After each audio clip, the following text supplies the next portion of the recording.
Vivekananda Reddy YS Vivekananda Reddy murder కేసులో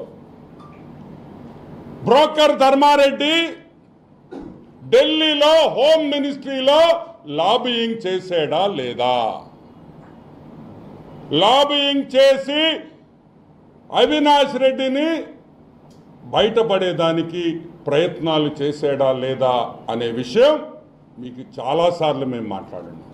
చేశాడు చేశాడు చేశాడు అని ఈరోజు నేను చెప్పటంలా, వైఎస్ కుటుంబంలో సభ్యురాలు వైఎస్ సునీతారెడ్డి గారు చెప్తున్నారు. ఈడొక బ్రోకరు, వీడిని చూసి ఆశ్చర్యపోయాను, వీడికేం పని ఇక్కడ అని. వీడికేం పని ఇక్కడ అంటే వైఎస్ జగన్మోహన్ రెడ్డి వైసీపీ పార్టీకి ఒక బ్రోకర్గా, ఒక డలారీగా పనిచేసిన ధర్మారెడ్డి అని కూడా మీకు మనవి చేస్తున్నా.